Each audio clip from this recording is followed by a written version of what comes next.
Hello, sorcerers. I told you that was going to be a thing. This is my first video of 2022, and it's February, so it's 2/22. You probably don't care about that. The reason why I am mentioning the date, I try to make these videos a little bit more evergreen, but I'm mentioning the date because in the first week of February of 2022, a news article broke that Mike Lynch, the former founder of the software company Autonomy, was finally found guilty of financial fraud because he cooked the books when he sold his company, again, Autonomy, to Hewlett Packard in 2011. Autonomy was sold to HP, which at that point was one thing, for about $11 billion, $10.3 billion. And for the last 8 years, there have been lawsuits against Mike Lynch and against the former CIO of Autonomy.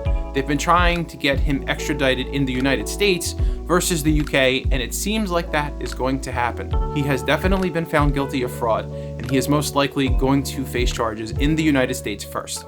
That technically has nothing to do with today's video. It just jogged my memory.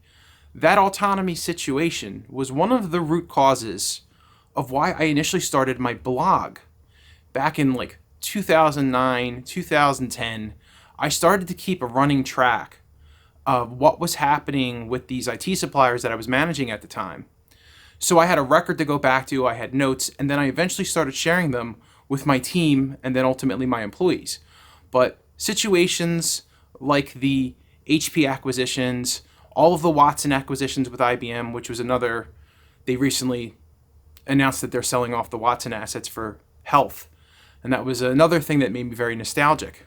Nostalgia aside, this is a very practical procurement example, specifically around contracting, that I wanted to turn into a bit of a micro lesson.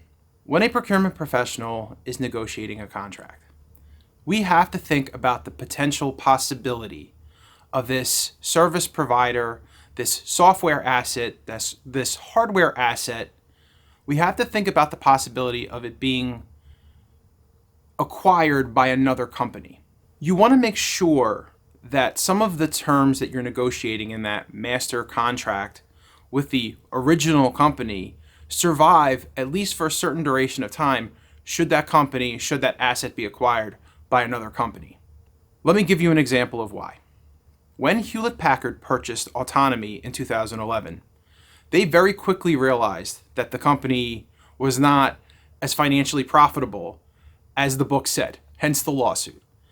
And they immediately started turning to the customer base that they just acquired, and they started auditing the customers. Most software companies will do audits to drive profits. In many cases, and again, this is very specific to software, but in many cases, when a company's not hitting their numbers, you'll start to hear rumblings of an audit period. Companies, especially large ones, they sometimes lose track of how many deployments they released into their environment. And it's very easy for the company to find themselves owing the software provider money because they've over-deployed an asset. Software audits can be time-consuming for the people inside the company. They take a long time to prove, to resolve, because sometimes it's around the dates of deployment. It can be a very convoluted process. It's very time-consuming. Typically, with smaller companies, smaller software companies, you may get more favorable terms for things like auditing, for things like acquisition rights, notification rights. There's a whole litany of software terms that you may get more favorable terms than a large software provider like an HP, like an Oracle, like a IBM, like a Microsoft. So when the larger companies gobble up the smaller companies, the first order of business for them is to typically flatten the contract terms, because for them, admittedly, it's more difficult to manage a multitude of contracts that were signed individually with companies. They want to flatten it to the best of their abilities. It's very important when you're signing a contract with a software company, big or small, to have some kind of governance language should an acquisition occur. It's very important to have set terms on audit rights and make sure that those audit rights survive should an acquisition occur. In the case of Autonomy, this is a really interesting story. I think that Autonomy was the final breaking point of HP. As a result of this acquisition, and the poor financial records. HP effectively split into two companies. They became HP Enterprise, Hewlett-Packard Enterprise, and then HP Inc., which is very clever because the HP Inc. was more of the printer business, the server business, the physical materials business, but HP Inc., ha ha ha. The enterprise business was focused more on their services, more of their cloud strategy. And based on what I'm about to say, I think that HP Enterprise was intended to be the more successful of the two splits, because one would assume that the enterprise version of the company, the enterprise half, they kept most of their software entitlements that they acquired over the years. But one glaring example of which they booted over to HP Inc. was the Autonomy software. So Autonomy software, which was at that point acknowledged as a toxic asset, went over to the HP Inc. side, which was really focused more on equipment. It made no sense. Subsequently, both of the HP companies ended up doing some very weird maneuvers. Hewlett-Packard Enterprise took all of their software assets and did something called a spin merge with another UK company. And that UK company was called Micro Focus. This really wasn't an entire sell-off. This was something new. HP Enterprise took a 51% ownership stake of Micro Focus. And there was still like an $8.8 billion exchange between the two companies. But Micro Focus got all of these software assets.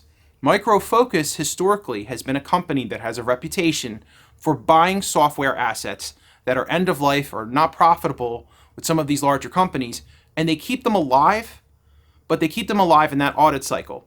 Customers who can't get off of those entitlements, those platforms, they're stuck with a very slow development cycle. They keep them alive, they'll keep them patched mostly for security, but they don't do anything tremendous with the software.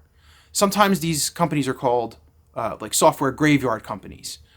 Micro Focus isn't the worst of them, but they definitely have a reputation for doing this. So HP Enterprise did this spin merge with those particular assets to Micro Focus. They also did a sell-off of their professional services people, their companies, which was formerly a Ross Perot company called EDS. So they had acquired EDS at some point. They took those professional services people and they sold them off to a company called DXC, or they became DXC. It was another consulting company that had just done another split of their government services. So they had split off and then they combined and merged with the formerly EDS, former HP consulting firm, and then they became DXC. So DXC is a direct result of this shenanigans with Hewlett-Packard and Hewlett-Packard Enterprise. Micro Focus became something entirely different as a result of this spin merge, HP asset sell-off. And then let's go back to Hewlett-Packard Enterprise and the Autonomy software. Autonomy, those assets, they eventually got sold off to a company called OpenText. OpenText has a reputation of sort of being the software graveyard company. And again, OpenText, Micro Focus, these companies have a business model where they acquire these assets and then they go through a tremendous auditing cycle so they can raise the profits of these tools. That's how they get their money back from these buyouts. So this goes back to why it is important to have the right protections and language in your contracts when you're buying things like software, because you may not be able to get off and pivot to another software platform or entitlement quickly. So as these products get sold off and they get moved around, things can get very dicey. So you want to have strong language, at least for a little while, that provides some protections and governance should this occur. I hope you enjoyed a little walk down memory lane for me. I got very nostalgic about this HP situation, and I want to do a little video about it and make it about procurement and make it about contracting. And this kind of stemmed an idea for me. I'm going to do a couple more videos about critical contract terms. I'm doing this because I hope that people think that this is interesting. It helps people understand what a procurement organization does. We're just not going out and buying things. The terms of contracts are really critical, right? Because we're constantly mitigating the risk for a corporation. So thanks for watching, and there's going to be a couple more videos about contract terms in the coming weeks. I hope you enjoy them.